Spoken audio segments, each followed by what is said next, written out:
नमस्कार. तुम्हाला जर मानसिक शांतता हवी असेल तर काही गोष्टी स्वीकारणं खूप गरजेचं आहे. कोणत्या आहेत त्या गोष्टी? व्हिडिओ शेवटपर्यंत बघा. जर तुम्हाला तुमचं पीस ऑफ माइंड इम्पॉर्टंट असेल आणि व्हिडिओ पूर्ण बघितल्यानंतर कोणता मुद्दा तुम्हाला सर्वात जास्त आवडला हे सुद्धा कमेंट बॉक्समध्ये नक्की सांगा. आयुष्यात पुढे जायचं असेल ना तर फक्त मेहनत पुरेशी नसते. काही गोष्टी, काही सत्य गोष्टी मनापासून स्वीकाराव्या लागतात आणि त्या स्वीकारल्या की आपलं मन हलकं होतं, निर्णय स्पष्ट होतात आणि आयुष्य शांत वाटायला लागतं. आयुष्य शांत वाटायला लागणं म्हणजे काय असतं मैत्रिणींनो? Peace of mind. तेव्हा कोणत्या कोणत्या अशा गोष्टी आहेत? चला झटपट बघूयात. पहिली आणि महत्त्वाची गोष्ट सगळ्यांनाच माहीत आहे की सगळ्यांना खुश ठेवणं अशक्य आहे. हा स्वीकार आयुष्यातला सर्वात मोठा मानसिक भार हलका करतो. आपण अनेकदा प्रत्येकाला आपल्याबद्दल चांगलं वाटावं म्हणून स्वतःला बदलत राहतो.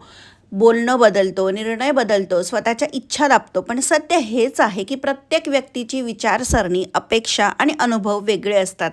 त्यामुळे तुम्ही कितीही चांगले असलात तरी कुणी ना कुणीतरी नाराज होणारच. जेव्हा माणूस सतत अप्रुव्हल शोधत असतो तेव्हा तो स्वतःचं खरं व्यक्तिमत्व हरवतो. शांतता तेव्हाच मिळते जेव्हा तुम्ही स्वतःला स्वीकारतात. मी जे करते ते माझ्यासाठी योग्य आहे का? असा प्रश्न जेव्हा आपण स्वतःला विचारतो, त्याचं उत्तर जर हो असेल तर नो प्रॉब्लेम.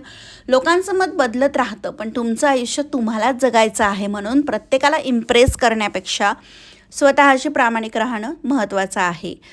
नंबर 2, काही नाती कायमची नसतात. तुम्हाला कधी असं अनुभव आलेला आहे का की लहानपणापासून एखादी मैत्रीण आपल्या सोबत होती आणि अचानक तिचं लग्न झालं किंवा ती कॉलेजला दुसऱ्या कॉलेजला गेली आणि आपला आणि तिचा कॉन्टॅक्टच कमी झाला, बंदच झाला रॅदर. किंवा काही नातेवाईक असे असतात की अचानक ते आपल्या बोलता बोलता आपलं त्यांचं बोलणं बंद होतं, काही कारण नसतं तरीसुद्धा.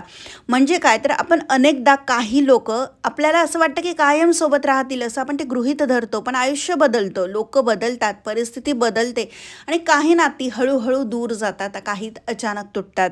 आणि हे स्वीकारणं सुरुवातीला खूप कठीण असतं, कारण आपण प्रत्येकाला अटॅच होत असतो आणि भावनिकदृष्ट्या. आता बघा ना, तुमची एखादी मैत्रीण आहे, ती तुमच्याशी रोज बोलते, रोज बोलायची, भेटायची, सगळं आपण शेअर करायचो. पण अचानक तिचं लग्न झालं किंवा ती दुसरीकडे राहायला गेली तर आपला एकदम कॉन्टॅक्ट कमी होऊन जातो. पहिल्यांदा असतो, नंतर कमी होतो आणि आपल्याला असं वाटतं यार असं का झालं, ती माझला कॉन्टॅक्टच करत नाही किंवा काहीच आपलं बोलणं होत नाही. म्हणजे आपण जे म्हणायचो की आपण नेहमी एकमेकांना सपोर्ट करू, शेअर करू, हे सगळं बंद होतं कुठेतरी.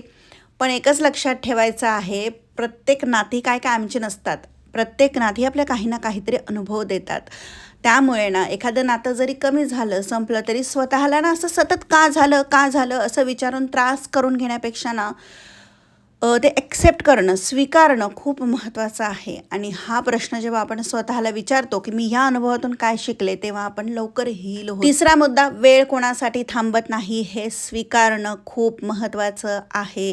अनेक लोक योग्य वेळ येण्याची वाट बघतात, म्हणजे योग्य मूड, योग्य परिस्थिती असेल किंवा परफेक्ट वेळ येईल तेव्हा करेल. पण परफेक्ट वेळ असं कधीच येत नाही.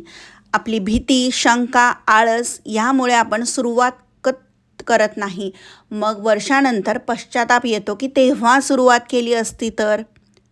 वेळ सतत पुढे जात असते. आज तुम्ही टाळलेली गोष्ट उद्या मोठी संधी असू शकेल आणि ती आपण गमावू शकतो. यशस्वी लोक आणि बाकी लोक यांच्यातला हाच एक मोठा फरक असतो की यशस्वी लोक भीती असूनही सुरुवात करतात आणि बाकीचे लोक भीती संपेपर्यंत वाट बघतात. म्हणून शांत जीवनासाठी हे समजणं महत्त्वाचं आहे की लहान सुरुवात परफेक्ट प्लॅनिंगपेक्षाही जास्त पॉवरफुल. म्हणून मग जर तुमचं काही स्वप्न असेल, तुम्हाला काही करायचं असेल तर बघा, आजच विचार करा की कोणते माझे स्वप्न आहेत जी मला पूर्ण करायचे आहे आणि त्याबद्दल ॲक्शन घ्यायला सुरुवात करा. पुढचा खूप महत्त्वाचा पॉईंट आहे, आपण सर्वजण ही चूक करतो, ते म्हणजे भूतकाळात अटकून बसतो. आणि सत्य ॲक्सेप्ट करणं खूप गरजेचं आहे. हे म्हणजे भूतकाळ बदलता येत नाही. प्रत्येकाकडून काही ना काही चुका होतात, कधी चुकीचे निर्णय होतात, कधी चुकीची माणसं भेटतात किंवा कधी चुकीच्या संधी होतात. परंतु सतत भूतकाळात अटकून राहिलं तर वर्तमान काळात जगता येत नाही. आणि वर्तमानात जर आपण नीट नाही जगलो तर त्याचा इफेक्ट भविष्यावर होणार आहे. त्यावेळेचा तुम्ही आणि आत्ताचे तुम्ही खूप वेगळे आहात. त्यावेळेला जितकी समज होती तसे निर्णय घेतले जातात. स्वतःला सतत दोष देणं हिलिंग थांबवतं. त्यामुळे भूतकाळाकडून शिकणं आवश्यक आहे, पण त्यात कायम जगणं नाही. त्यामुळे हे सत्य स्वीकारणं खूप गरजेचं आहे की भूतकाळ बदलता येत नाही. नेक्स्ट पॉईंट, स्वतःची जबाबदारी स्वीकारा. आयुष्यात काही चांगलं किंवा वाईट घडलं की आपण अनेकदा परिस्थितीशी, नशिबाशी किंवा इतर लोकांना दोष देतो.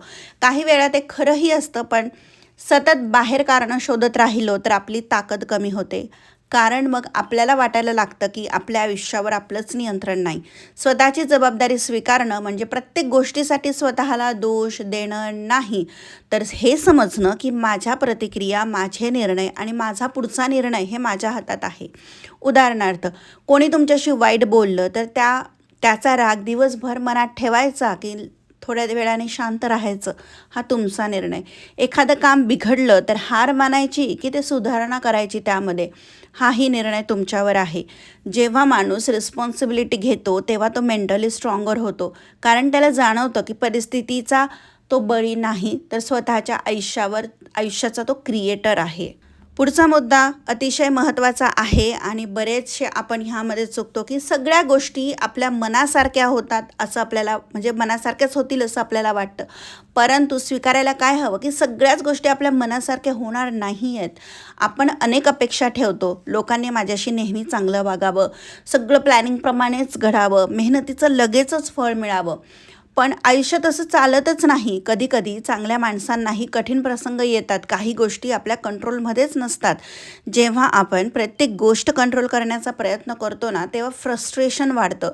शांतता तेव्हाच येते जेव्हा आपण समजतो की सगळं बदलू शकत नाही, पण त्याला कसं सामोरं जायचं हे बदलू शकतो. पाऊस थांबवता येत नाही, पण छत्री घेता येते. तसंच आयुष्यातील अडचणी टाळता येत नसल्या तरी त्यांना शांतपणे हँडल करायला शिकता येतं आणि ते शिकायला पाहिजे. पुढचा मुद्दा, क्षमा आणि मन मोकळं ठेवणं. राग, द्वेष, जुन्या गोष्टी मनात साठवून ठेवल्या की सर्वात जास्त नुकसान हे स्वतःचं होतं. कधी तुम्ही बघितलं आहे का की कधी काही आपल्याला कोणी बोललं असेल आणि तो आपण प्रसंग जसे तसा पुन्हा पुन्हा आठवलं होतं, तेवढंच आपल्याला त्रास होतो, तेवढंच आपला हार्ट फास्ट बीट करायला लागतं. म्हणजे ज्याने दुखावलं तो कदाचित पुढे गेला असेल, पण आपण अजूनही त्या आठवणीत अटकलेलो असतो. क्षमा करणं म्हणजे चुकीला सपोर्ट करणं नाही, तर स्वतःला त्या ओझ्यातून मुक्त करणं. काही लोक मी माफच करणार नाही असं म्हणतात, पण त्यामुळे त्यांचं मन थकून जातं. मनात सतत निगेटिव्हिटी असेल ना, तर शांतता मिळत नाही. कधीकधी पुढे जाण्यासाठी उत्तर नाही तर सोडून देणं आवश्यक असतं आणि हे स्वीकारणं खूप इम्पॉर्टंट असतं. नेक्स्ट पॉईंट, सगळ्या प्रश्नांची उत्तरं लगेच मिळत नाही. आयुष्यात काही काळ असा येतो जेव्हा आपण खूप कन्फ्युज्ड असतो. हे असं का घडलं, हे माझ्यासोबतच असं का, पुढे काय होणार, हे प्रश्न सतत मनात फिरत असतात. पण प्रत्येक गोष्टीचं उत्तर त्या क्षणी मिळेलच असं नसतं. काही उत्तरं वेळ घेतात आणि ते वेळानंतर आपल्याला कळतात. काही अनुभव शिकवतात. अनेकदा आपण जबरदस्तीने क्लॅरिटी शोधत असतो, त्यामुळे एन्झायटी वाढते. पण शांतता तेव्हा येते जेव्हा आपण स्वीकारतो आत्ताच सगळं समजणं गरजेचं नाही. वेळ आली की आपण म्हणतो ना, वेळ आल्यावर सगळं नीट होतं, वेळ आल्यावर सगळं समजतं. कधीकधी फक्त पुढचं पाऊल, एक उत्तम पाऊल टाकणंसुद्धा पुरेसं असतं.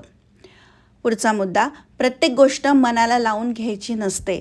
लोक काय म्हणतील, काय विचार करतात, कसं वागतात, हे सगळं जर आपण मनाला लावून घेत बसलो तर मन सततच दुःखी राहणार आहे. काही लोकांचा स्वभावच कठोर असतो. काही लोक स्वतःच्या फ्रस्ट्रेशनमुळे वाईट बोलतात आणि बऱ्याच वेळा आपल्याला हे माहीत असतं की हे बोलतायत, पण यांच्या मनात तसं काही नाही. मग प्रत्येक गोष्ट आपल्या मनाला लावून घेण्याची आणि आपल्याला स्वतःला त्रास करून घ्यायची ना गरज नसते. पुढचा मुद्दा, हळूहळूही वाढणं ठीक आहे. म्हणजे काय, तर आजच्या काळात सगळ्यांना पटकन यश हवं असतं. खरी ग्रोथ जी असते ती अनेकदा शांतपणे आणि हळूहळू येते. आपल्या सर्वांचे आजकाल पेशन्स खरंच खूप कमी झालेले आहे. एका क्लिकवर आपल्याला सगळं पाहिजे असतं. आज यूट्यूब चॅनल ओपन केलं, उद्या मॉनिटाईज व्हायला पाहिजे, नाहीतर आपण खूप डिसअपॉइंट होतो. झाड लावल्यावर दुसऱ्या दिवशी फळ येत नाही. त्याला वेळ, काळजी, पेशन्स लागतो. तसंच आपल्या आयुष्याचं सुद्धा आहे. आपल्याला कॉन्फिडन्स, करिअर, हिलिंग, सक्सेस, ह्या सगळ्या ज्या गोष्टी आहेत त्यांनासुद्धा वेळ लागतो. जर प्रोग्रेस स्लो असेल तर स्वतःला कमी समजू नका, कारण slow progress is steel progress. काहीच न प्रोग्रेस होण्यापेक्षा हळू होणारी प्रोग्रेससुद्धा चांगली प्रोग्रेस. आणि हे जेव्हा आपण स्वीकारू तेव्हा आपण आपले प्रयत्न सातत्याने चालू ठेवू आणि आपण कोणाशी कंपेअर स्वतःला करणार नाही, कारण कंपॅरिझन हा स्वतःचा एक शत्रू असतो. जिथे तुम्ही कंपॅरिझनला सुरुवात केली तिथं तुम्ही तुमचं आयुष्य खराब करायला सुरुवात करतात. नेक्स्ट इम्पॉर्टंट पॉईंट हा स्वीकारणं खूप गरजेचं आहे की आपल्याला सर्वांचं सगळं माहीत असणं ना काहीच गरजेचं नाही आहे. म्हणजे ज्या फ्रेंडशी किंवा ज्या नातेवाईकांशी आपला नेहमीच कॉन्टॅक्ट नसतो, खूप रेअरली होतो, त्यांच्याबद्दल सगळंच आपल्याला माहीत असण्याची गरज नसते. त्यामुळे त्याने मला सांगितलं नाही, हिने मला सांगितलं नाही, हा अट्टहास सोडून द्यायचा. ठीक आहे, नाही सांगितलं तो त्याचा प्रश्न आहे, कारण ह्या गोष्टीमुळे आपल्याला खूप त्रास होतो. आणि त्याचप्रमाणे जर आपलं काही प्रॉब्लेम असेल, आपल्या आयुष्यात काही समस्या चालू असतील, तर त्या सगळ्यांनाच सांगायची गरज नसते. जो भेटेल त्याला, काहींना सवय असते की जो भेटेल त्याला काही आपले प्रॉब्लेम्स असताना ते सांगत राहायचे नाही. स्टॉप.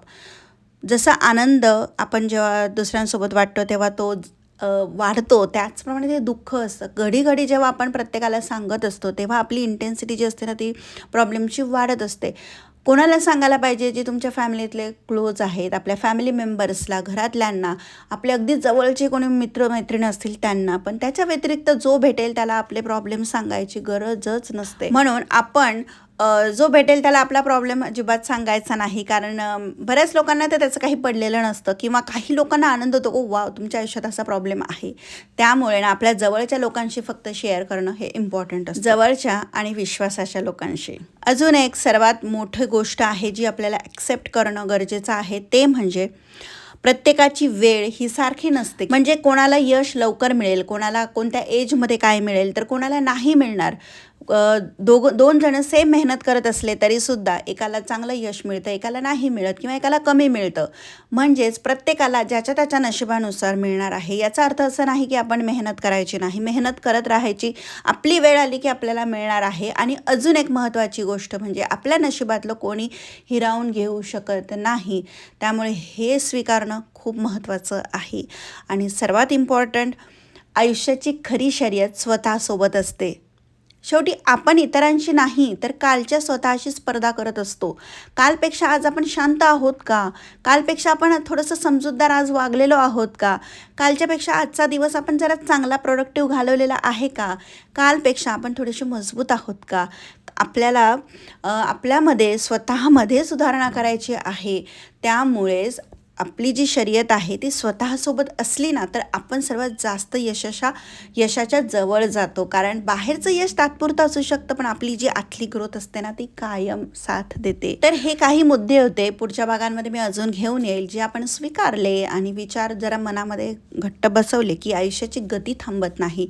आपण आपल्या ध्येयाकडे लक्ष ठेवून असतो आणि चालत असतो, आणि ह्यामुळे मनाची शांतता नक्की वाढते. शांत जीवन म्हणजे समस्यांचा अभाव नाही, तर मनाच्या प्रतिक्रिया आणि दृष्टिकोनावर नियंत्रण असणं असतं. स्वतःची जबाबदारी, क्षमा, समाधान, ग्रॅटिट्यूड, साधेपण या सर्व गोष्टी तुमचं मन स्थिर करतात आणि आयुष्य अधिक प्रकाशमान बनवतात. सर्वात महत्त्वाचं, आपल्या आयुष्यातील कंट्रोल बाहेर शोधण्याऐवजी आपल्या स्वतःमध्ये शोधायचं आहे. तिथून खरी ताकद, आनंद आणि पीस ऑफ माइंड सुरू होतो. आणि आयुष्याची सुंदरता ही गोष्ट स्वीकारण्यात आहे, बदलांना सामोरं जाण्यात आहे आणि रोजच्या क्षणांचा आनंद घेण्यात आहे. साध्या पावलांपासून सुरुवात करा. हळूहळू मन हलकं होईल आणि आयुष्य अधिक समृद्ध होईल. आणि शांत मन हेच खरं धन आहे, आणि त्यासाठी प्रत्येक छोटा स्वीकार मोठा बदल घडवतो. आय होप तुम्हाला आजचा व्हिडिओ आवडला असेल. व्हिडिओ जर आवडला असेल आणि इथंपर्यंत तुम्ही बघितला असेल तर खाली कमेंट बॉक्समध्ये नक्की सांगा तुम्हाला कोणता मुद्दा आवडला, आणि अजून तुम्ही कोणत्या गोष्टी आहेत ज्या तुम्ही फॉलो करतात तुमचं आयुष्य अधिक शांत सुंदर होण्यासाठी, हे सुद्धा कमेंट बॉक्समध्ये सांगा.